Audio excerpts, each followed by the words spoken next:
Guys, it's Houston Sports Set back in the video today, and today Blake Griffin, who is a six-time All-Star and a five-time All-NBA, also 2010, 2011 All-Rookie, Blake Griffin has announced retirement. Not surprised at all. Blake Griffin, who last played for the Boston Celtics last season in the 2022-23 season, playing 41 games and 16 starts, averaging 14 minutes per game, 4 points per game. He was very liked by this Boston Celtics organization. In fact, multiple Boston Celtics tried to recruit him back to the team, asking him to sign the team. I know one of the players that wanted Blake to rejoin the Boston Celtics, and I remember one of those players was Derek White. I think the other player was Peyton Pritchard, but multiple Celtics wanted him back, and he was not. He was done.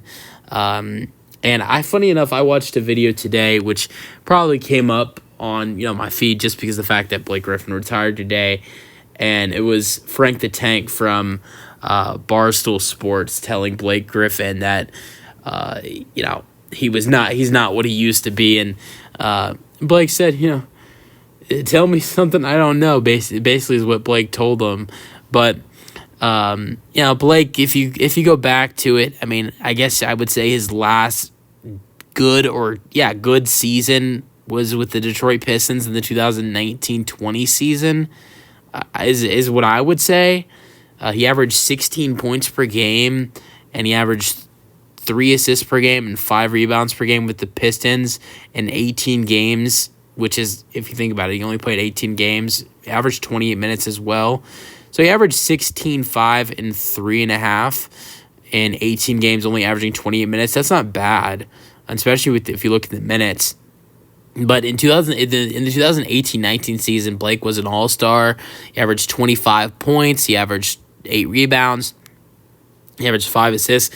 Look, I got to watch Blake Griffin for like 2 or 3 seasons while he was still in his prime, or at the end of his prime, I would say. And if you can agree that the following seasons, I would say the seasons I got to watch Blake Griffin at the end of his prime, the 2016-17 season, the 2017-18 season, and the 2018-19 season, Blake, and I believe so, was at the end of his prime there. I got to watch not prime Blake Griffin, but at the end of his prime, I got to watch Blake Griffin. Started watching basketball in the 2016-17 season. And yeah, so... But yeah, Blake averaged 22 in the 16-17 season. He averaged 21 in the 17-18 season, and that season he was traded, so he had to make a change that year. 2018-19 season, he averaged 25 points, and that year he had an all-star season. That was the best season. That was one of the best seasons he ever had. That's the most points per game he's ever had in this season.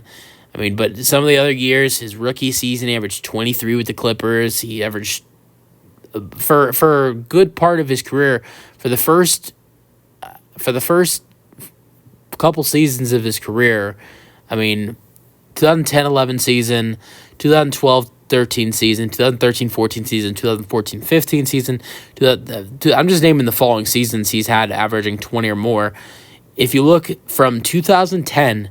the 2010-11 season, if you go from the 2010-11 season all the way from the 2018-19 season, there is only one season in there that is his third year in the 2012-13 season where he did not average 20 points per game. Blake Griffin was absolutely amazing to watch if you watched him, with him being the amazing dunker he was. That was entertaining. How about when he jumped over the car for the dunk contest? That is one of my favorite dunk contest moments in dunk contest history. But yeah, saying goodbye to Blake Griffin with basketball is like ending. It's the start of ending a childhood you grew up on watching basketball. Because look, I look at guys that are at the end of their career like Steph Curry, guys like Steph Curry, LeBron James, Kevin Durant, guys that I watched, playing when I started watching basketball. These were the guys that were the faces of the league to start off. They're the faces of the league now. They're not the future of the league, but they are the faces of the league now. But their careers are ending, and Blake is one of those guys. Like, he's not great now, but when I started watching basketball, he was really good then, and he had some really good seasons when I was watching basketball. So great career to Blake Griffin, sayonara. But yeah, he was a really good player in my opinion, and I believe this is a debate, and some people might want to debate about it. I don't know. But Blake Griffin should be a Hall of Famer. I know he never won a championship, that's for sure, but he 6-time All-Star, 5-time All-NBA, one of the best dunkers that we've ever seen in NBA history. He won Rookie of the Year as well. He's been an MVP candidate multiple times in his career. Finished 3rd place in MVP voting in the 2013-14 season. Finished 8th place in the 2014-15 season. He has been an elite player throughout his career. And Blake Griffin's prime, an amazing player right there. He deserves to be a Hall of Famer. No success, winning a championship or anything, but still a great career for Blake Griffin. And I believe eventually he will and should be a Hall of Famer. Let me know your thoughts on the retirement, and peace out.